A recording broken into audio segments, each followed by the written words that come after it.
যে করে বিশ্বাস তার রাখতে হয়। তাই সে যখন বিশ্বাস করে এই মূল্যবান জিনিসটা তোমায় দিয়েছে মানব দেহ, কত মূল্যবান জানো? ধরুন আপনি একটা বই কিনতে গেছেন, মেদিনীপুরে যত বই দোকান আছে আপনি সবটা ঘুরে ফেলেছেন, কোথাও পাওয়া যাচ্ছে, অবশেষে একটা দোকানে আপনি পেয়েছেন। আপনি সেই বইটার মূল্য বুঝবেন না, কোথায় পাওয়া যাচ্ছে না জানিস, অনেক খুঁজে খুঁজে এটাকে নিয়ে গেছি, এই বইটা সচরাচর কোথাও পাওয়া যায় না। বইটা আপনার কাছে মূল্যবান হবে। আর এই মানব দেহটা তুমি কতবার খুঁজে পেয়েছো জানো? 84 লক্ষ জনি করিয়া ভ্রমণ, পেয়েছি সাধেরও মানব জন্ম। 84 লক্ষ বার ভ্রমণ করে স্থাবর স্থাবর কি পতঙ্গ আদি না জানি কত জন্ম পার করে এই মানব দেহ পেয়েছি। এটাও কিন্তু কোন মূল্যবান নয়। এই মূল্যবান বস্তু যে তোমাকে বিশ্বাস করে দিয়েছে তার বিশ্বাসটা ভেঙে দিও না। আর আমাদের মতো কলি হতযুগ, যে আমরা কলিযুগে জন্ম নিয়েছি, যে কলিযুগে বলা হচ্ছে সত্য যুগে ধ্যান পিতায় যাগযুগ দাপের পূজা পরিচর্যা, কলিযুগে হরিনাম। ধ্যান করতে হলে তোমাকে জঙ্গলে যেতে হবে, গুহায় যেতে হবে, যজ্ঞ করতে হলে স্থান কাল পাত্র বিচার করতে হবে, পূজা করতে হলে দিন ক্ষণ স্থিতি নক্ষত্র বিচার করতে হবে। আর আমাদের কলিযুগে এমন একটা সাধনা, যে সাধনায় স্থান কাল পাত্র তিথি নক্ষত্র দিন ক্ষণ কিচ্ছু বিচার করা লাগে না। যেখানে আছো, যে অবস্থায় আছো, যেভাবে আছো, যে পরিস্থিতিতে আছো, সেইখানে বসে হা গোবিন্দ বলে কাঁদতে পারলেই তার কৃপা হয়ে যায়। যে যুগের সাধন ভজন এত সহজলভ্য, সে যুগের মতো যুগ হয় না আর হবার নয়। আর এই নাম প্রচার করতেই স্বয়ং ভগবান আমাদের কলির জীবের দ্বারে দ্বারে এসে বিলিয়ে দিয়ে গেছেন। কি বলেছে জানো? দ্বারে দ্বারে এসে ধরলা ধরলা রে কিশোরীর প্রেম, আমার নিতাই ডাকে আয়।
নদীতে জল বেশি হলে কি হয় গো?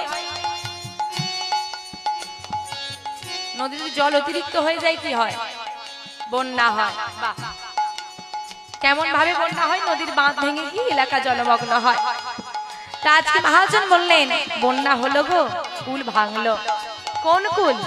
জাত কুলা ভেদাভেদ আর রইল না।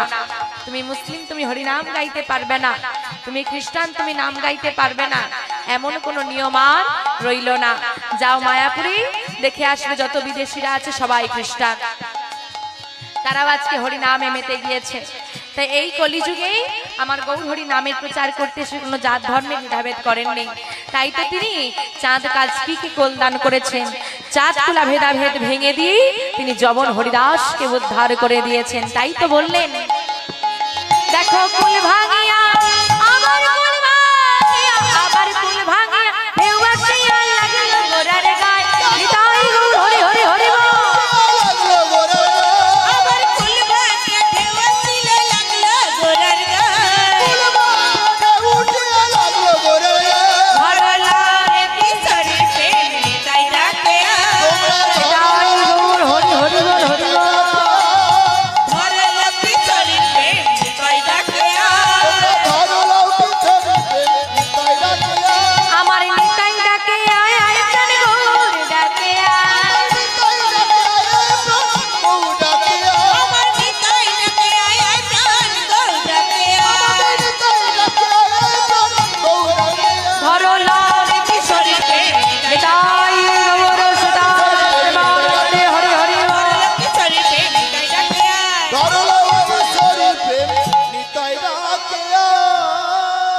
হ্যালো হ্যালো চেক হ্যালো শুধু ভক্তমতী দর্শনগণ আপনারা অনুষ্ঠান দেখছেন আছেন আমাদের এই উৎসব মঞ্চে যিনি আপনাদের গান শোনাচ্ছেন কীর্তনিয়া শিউলি দাস ওনার কণ্ঠে আপনারা ভগবানের নাম শুনছেন ওনাকে এখন আমরা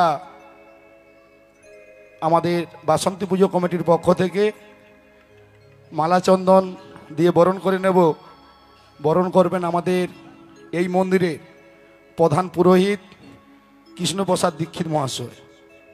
আরও একটু বলি শিউলি দাস অ্যাকচুয়ালি ইনার আসার কথা ছিল আমার এই মন্দির উদ্বোধনে। দুর্ভাগ্য সে সময় আমাদের উনি সে সময় এমএ পরীক্ষা দিয়েছিল উনি আসতে পারেনি। আচ্ছা আচ্ছা আচ্ছা বিএড পরীক্ষা দিয়েছিল বাট আসতে পারেনি। তো অনেক কষ্টে এই ডেটটা আমরা অনেক কষ্টে পেয়েছি। উনি এসেছেন আমরা ওনাকে ধন্যবাদ জানাচ্ছি কৃতজ্ঞতা জানিয়েছি। আরও বলি ইনি ভগবানের নাম করছেন স্বয়ং ভগবান ইনার কণ্ঠে এসে উদয় হয়েছে। একটু আছেন ওনার মুখে কিছু শুনুন। সবাইয়ের কণ্ঠে ভগবানের নাম গান হয় না স্বয়ং মা সরস্বতী ওনার কণ্ঠে উদয় হয়েছে। তো একটু সবাই ওনার জন্য একটু জোর করে করতালি দিন। আর আমাদের প্রধান পুরোহিত কৃষ্ণদাকে বলবো আপনি গিয়ে মালাচন্দন করুন।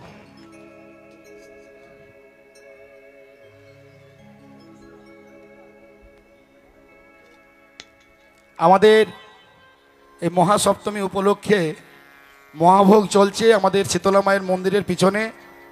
আমাদের অন্নভোগ খাওয়া চলছে। আপনারা যারা যারা এখনও সেবা পাননি বা করেননি অনুষ্ঠান আপনাদের শুনতে হবে অথচ ভোগটাও খেতে হবে।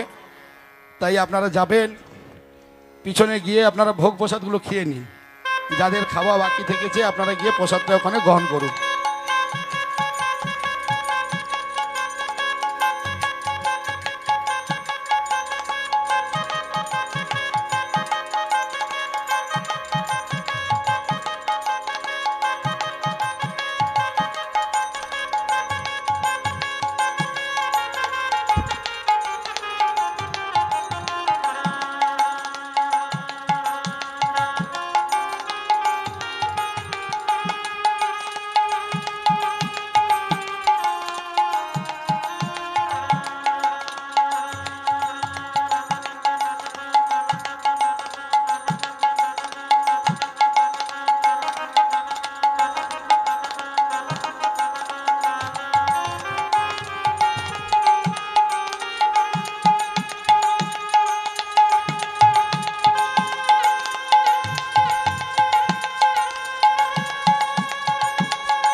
জয় নিতাই সব হরে কৃষ্ণ বলে হাত তুলুন বাহু তুলুন। হরে কৃষ্ণ হরে কৃষ্ণ হরে কৃষ্ণ।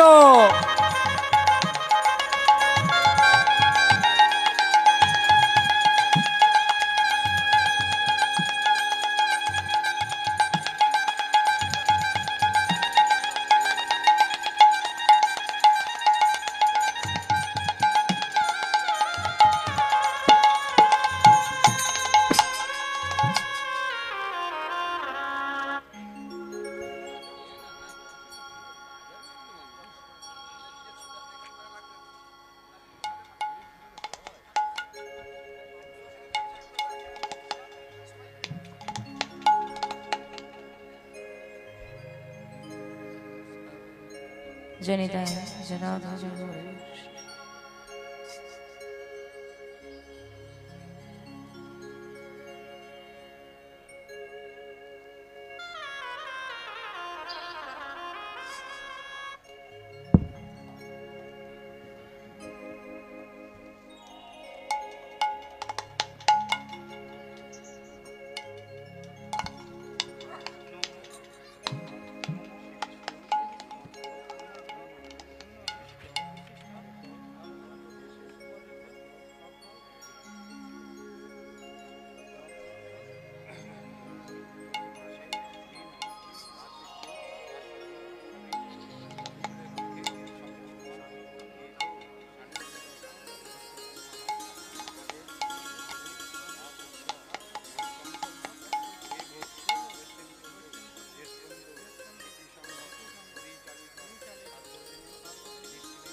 নে হরি বলো, হরি বল, সব হরে কৃষ্ণ।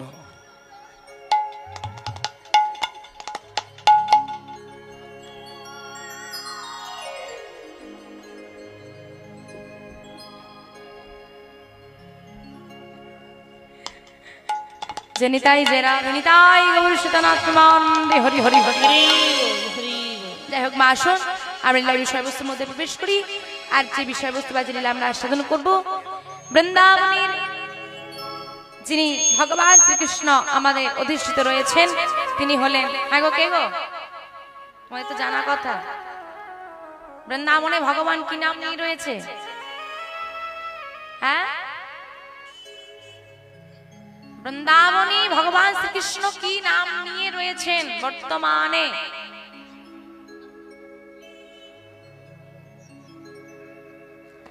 বৃন্দাবনে গিয়ে একজনকে দর্শন না করলে, একটা মন্দিরে না গেলে, একজনকে দর্শন না করলে বৃন্দাবন যাওয়ার সার্থকতা নেই। সেই মন্দির বা সেই বিগ্রহের নাম কি? বঙ্কু বঙ্কু বিহারী লাল বা বাঁকে, ওইখান ব্রজবলি ভাষায় বলে বঙ্কু বিহারী লাল, আমরা বাংলায় বলি বাঁকে বিহারী লাল। ভগবান শ্রীকৃষ্ণ বৃন্দাবনে বঙ্কু বিহারী লাল বা বাঁকে বিহারী লাল অধিষ্ঠিত রয়েছেন। অদ্ভুত একটা বিষয় লক্ষ্য করবেন, আপনারা বিভিন্ন জায়গায় মন্দিরে ঘুরে বেড়ান, মদন মোহন মন্দির, রাধা মাধব মন্দির, গৌর গোপাল মন্দির, ইস্কন মন্দির বর্তমানে বিভিন্ন জায়গায় হচ্ছে, কিন্তু বঙ্কু বিহারীর মন্দির একমাত্র বৃন্দাবন ছাড়া পৃথিবীর আর অন্য কোনো প্রান্তে নেই, হয়নি, আর ভবিষ্যতেও কোনোদিন হবে না। কেন হবে না বা কেন নেই, কেন, কারণটা কি? বাড়ির কাছে একটা বঙ্কু বিহারীর মন্দির হয়, দর্শন তো হতে পারে নাকি? কিন্তু হবে না, সম্ভব নয়। কেন হবে না? আপনারা জানেন বঙ্কু বিহারীর ঝাঁপি দর্শন হয়। ঝাঁপি দর্শন, যেটাকে আমরা বাংলায় বলি পলক দর্শন। পলক দর্শন মানে যেমন আপনারা এখানে এসেছেন মায়ের মন্দিরে, মাকে দর্শন করছেন, যতক্ষণ খুশি বসে আছেন দর্শন করছেন, এই সুযোগ সুবিধাটা আপনি বৃন্দাবনের বঙ্কু বিহারী মন্দিরে গিয়ে পাবেন না।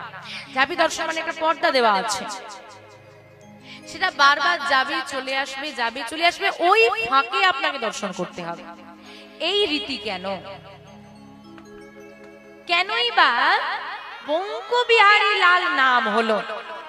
এই নামের মাহাত্ম্য কি?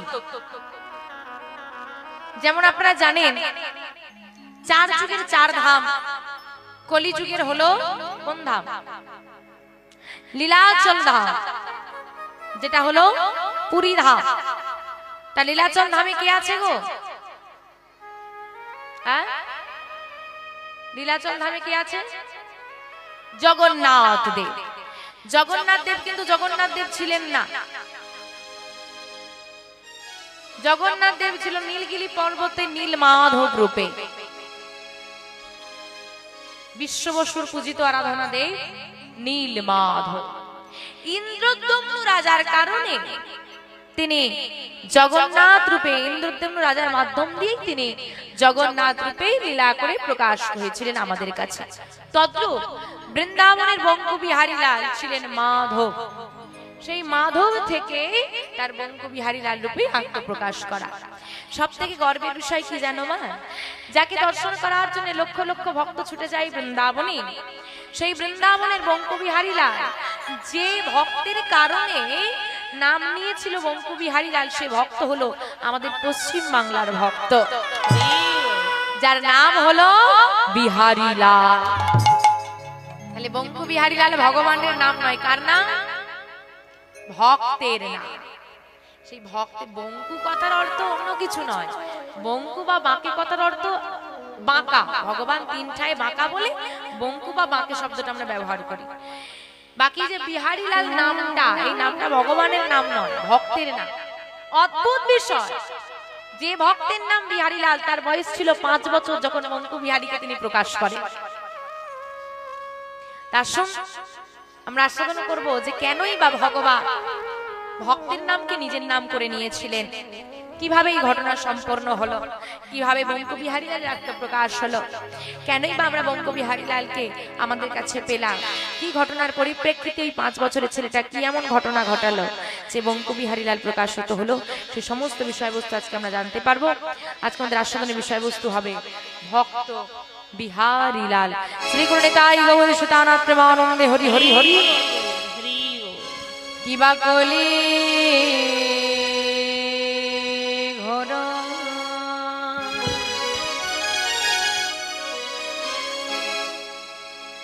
তিহি মিরে